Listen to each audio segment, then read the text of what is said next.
Hello, I am Mike Hutchinson, a games designer, and I'm here with Glenn Ford, also a games designer.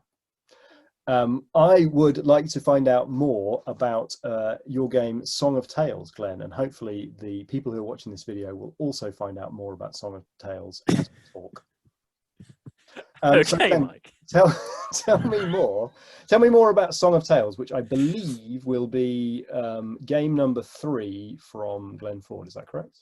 Yes, that it'll be our third full release. So at the moment, this video is being recorded hopefully for Tabletop Games virtual live con, and will be going out around the middle of our campaign for SSO Rage of Montalbano, which is our third Kickstarter, but it's a sort of deluxe expansion for our first game. And So, Song of Tales. More about that, you can watch another video. Yes, the previous video. Point at this point somewhere. But yeah, we will point. We have no idea as to where the things are. So yeah, hopefully Song of Tales will be our third full standalone game, our fourth Kickstarter, in the spring of 2021. So why are you excited about it? What is it? What it is it's a collaborative, competitive storytelling game. I love games that are about the way that you communicate with the other people around the table, that are about interaction and talking and building narratives. I mean, SSO for me was all about building a certain sort of narrative, but that was where the game did a story to you, and you interpreted that, and you built this sort of emergent tale. Song of Tales is about the stories that you tell to each other, how you build stories, how you put them together, and how you share them. Basically, the root of it was a couple of years ago. I was at a friend's wedding, and it was shortly after we had successfully kickstarted SSO, and I rather highfalutingly introduced myself as a games designer, and mentioned that I live near. Well, yeah, no, yeah, absolutely. Living the dream. And I mentioned that I lived near to Canterbury. And the person around the table asked if there were any good games about the Canterbury Tales. And there are, but what they are is about the physical journey. They're Euro games where you move along and you pick up bits and pieces. They're not about the storytelling of the Canterbury Tales. The Canterbury Tales is a story about a game. It's a contest that's going on between these people to tell the best story to win this meal at the end of the tale, the Canterbury Tales, which never gets finished. And so I set about designing this game, which was a version of the Canterbury Tales game that was about the tale itself. And it worked on sort of the movement backwards and forwards to Canterbury, and the board was very nice and it worked quite well. But the point of the game was about the storytelling, and Canterbury Tales is at best a niche story for people. So the Canterbury Tales bit went out the window and the board got trashed. And it became the sort of the early version of what Song of Tales is now, which is where this first version is about world folk tales. So in the game, you will take the character of one of the storytellers from various world tales. So you might be Scheherazade from the 1001 Nights. You might be Anansi from African folk tales. You then lay out a series of cards that will have a start card and a finish card, and a series of story cards in the middle that will have snatches of a story. They might be from your tradition, they might be from somebody else's tradition. And then it's your job to weave a story around those cards that lets you slot the sections of those stories into your tale. And if you manage to do that effectively, you get points, and if you don't, you don't. Now, there are a few storytelling games out there, and they're fantastic games. Things like Once Upon a Time is I would say is sort of one of the gold standards of storytelling games. But what a lot of them rely on is that you try to steal the right to tell the story from the other players. You find an opportunity to interrupt them and say, okay, you're not telling your story anymore, I'm telling my story instead. And what ends up being quite sad about those games is that you're playing the game and you're listening to somebody else's story and you're enjoying their story, and the game is telling you to ruin it. And it's lovely in a certain way, because the beautiful thing about Once Upon a Time, especially for younger players, is that it gives you license to interrupt people, which you're not allowed to do in normal life. And it's fun and it's daring in that way. You're encouraged to interrupt, to break into somebody else's conversation, and that has a real joy to it. But what I wanted is a game where I add to your story. I put something extra into it, which is what happens in the Canterbury Tales, is that someone's telling a story and then somebody else interrupts and says, oh, yes, I remember him. He was the blah, blah of blah, blah. And didn't he do such and such? And the other person says, oh, yes, he did do that. And here's a little sub-story about that thing that he did. And then I'll get back to the main story. So, yes, the point of Song of Tales is that you're going to have the opportunity to add to the other person's story in order to score, rather than steal it or end it. And you'll share points if you get included in somebody else's story. Talk a little bit more about that, like, scoring mechanic. Like, is this one of those things where the group determines whether that was a fun story, or is it more mechanical than that? Yes, it's more mechanical than that. There shall be no voting. There shall be no opinions. It shall not be down to. Well, I mean, I'm not really having a huge. I mean, first of all, there's no point me redoing something like Story Dice or the various card-based alternatives, because they're beautiful and they're fantastic, and it's been done, and I'm not going to make it any better. And also, I don't like games that ask you to judge what's just happened freely, because there is an option for that to just be a popularity contest. So basically there are a set of conditions which say that you have completed the tale correctly or not, that are to do with at first they were to do with a timer condition, but that makes the game into something other than being about lovely storytelling. So now they're about fulfilling certain set conditions. So, for example, if you're playing as the Kitsune, you have to include your line from the card into a haiku. And so there are conditions to say that if you can't do that, and you've got to keep talking, you're not allowed to sort of just drift off. If you don't manage to achieve that in a smooth flow across the story, then you fail that tale and you fail to score points from it. But the point with the other players is that what I realized, because I say at first there was a timer element, and you had a certain amount of time to complete a given section of the story. And if you were running down on time, somebody else could offer to complete that section of the story for you. They would get points. You would get extra time because they would get to flip the timer over and they would complete the story. So it'd be mutually beneficial. You would get the points of being able to continue on in your story and possibly complete it. They would get the points of having been included into the story. What I've realized is that you don't need that in a three or more player game. All you need to say is it's a mutually beneficial point situation. So you're telling your story. You've got your story cards laid out. I can then lay a card down next to your story card. And if you choose to divert the story onto my story card, we both get points.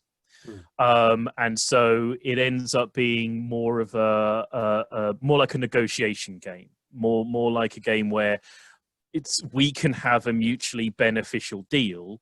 And so long as the third and fourth and fifth people aren't included in our deal, it makes sense as a game mechanic. It makes perfect sense that if I include you in my story, we both get a point, and you can lay down a card, and you've got a limited number of cards, and different cards are worth different amounts, and there's a little bit of sub bidding where someone's going to go, well, he's offering you that card to your story, I'll offer you this card which is worth an extra point to you because it's part of your tradition.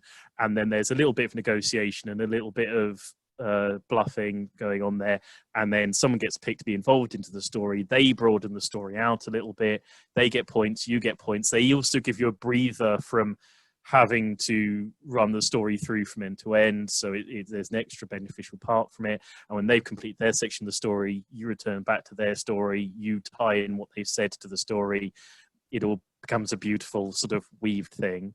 And all that requires is that it needs then a secondary co-op mode so that you can play it 1 or 2 player. Because again, so long as you have a co-op version, because it's not pure negotiation, you still have to tell the story, you can run it as 1 or 2 players. So that's what Song of Tales is being at the moment. And as you're talking, I'm wondering, because there's a there's an element of those kinds of they're almost like sort of party games where you're kind of messing around with language and you're kind of doing something that's very accessible. It's kind of like a social game. Is there an element of this which could have been like I don't really know what to describe. Like, what would you say Pictionary is? It's like a sort of, it's like not a serious board game. It's like a family game, I guess, is what you would say. Like, is there an alternate reality where Song of Tales is a perfectly fine family game, or is it's a slightly more gamer's game than that, and it's more for the board game fan rather than for the family? Well, again, there's a certain amount of figuring out what the game is, I think, whenever you're designing something. And there's a version of Song of Tales which is a parlor gamey kind of a thing where, you have to keep talking and you're not allowed to, hesitate, deviate, or repeat. And I've chosen to go away from that a bit because it's more a game about being able to hopefully to a degree, relax into telling the story and being impressed and delighted by the story that's being woven across the table. And the scoring is a little bit more mechanical. And like I say, the version for a long time was that we had sand timers in it. And the point of the thing that's nice about a sand timer is that you flip it over. So you had a sand timer sat on the first card, and when you finished that story section, you had the choice to either slide it across or flip it across. So you had an element where if I take a little bit longer on this card, or if I smash through this card, but that I think ended up being too much of the timer gained too much significance. It wasn't about telling a story that's lovely and about the scoring being about whether you can put together words in an interesting way, and whether you can sort of negotiate what's going on whilst you're telling the story as people are laying cards down, which is an inherently interesting sort of multitasking thing. You've got to keep talking and you've got to fit this odd little section of story into what you're about to say next, while somebody else is dropping something that is worth a certain number of points and is relational to the amount of points that everybody else has got. Is inherently that's plenty enough without putting a sort of tight time limit on people. I do feel like if you took away the scoring system, you could give it to my 3-year-old and she'd be able to, like, maybe there's a kids version of this as well. I mean, I think that one of the problems is that the kids' version of this is what most parents do with their kids anyway. It's sort of spontaneously putting a story together. And and this is the thing. There are games out there that are more free form of this, and I love them. And some of them are absolutely beautiful. There's I think it's called Spooky Forest, which is it's a set of cards that however you lay them out, they sort of join up and you lay out these cards and you've got a lovely little spooky story and you tell the story. And they're great. And I think one of the things also that Song of Tales has been for me is learning what I should try and do and what I shouldn't try and do. Oh. There are some things that I'm good at, and I can bring something, and there are some things that I'm not adding anything when I try and do them. And I don't want to put things out there where I'm not adding anything, where I'm not making it better and developing it. And it's been lovely doing Song of Tales, partly because one of the things I've done with the various world tales is that I've given each of the 4 areas to a different artist. So each of them has a very distinctive feel. Each of them has sort of, a feeling that hopefully you can tell that the Japan card is a tale from Japan without being told, and you can tell that the Arabian Card's Tale is an Arabian Card's Tale without me having to tell you. And because of that, I've been able to punch up. I feel I've been able to punch up the presentation values. I've been, I don't know how well that shows on camera. I've been teaching myself how to design meeples in the world. So what do? Do you put these things? I seem to remember in makeup blogs, you're meant to hold the product in front of your hand or something so people can see it. That's right. But I don't know. Yeah, so that's the little tanuki. That's the a little tanuki with his little sake jar next to him, and there's a little swan princess going on there. Very nice. So, I mean, part of the thing of being an independent games publisher is that you have to teach yourself sort of because believe it or not, there's not a lot of information out there on how to design a meeple. It's not. Who would have thought? It's not something that there are books written about. There's a secret society somewhere in London that you haven't been. Yeah, I mean, yes, yeah. But presumably, there's some sort of meeple artisan under a bridge carving them out. But there are extremely tight conditions on what you can and can't do with a meeple. I'll have you know. So it's been great. Sort of, I hesitate to use the word going on a journey.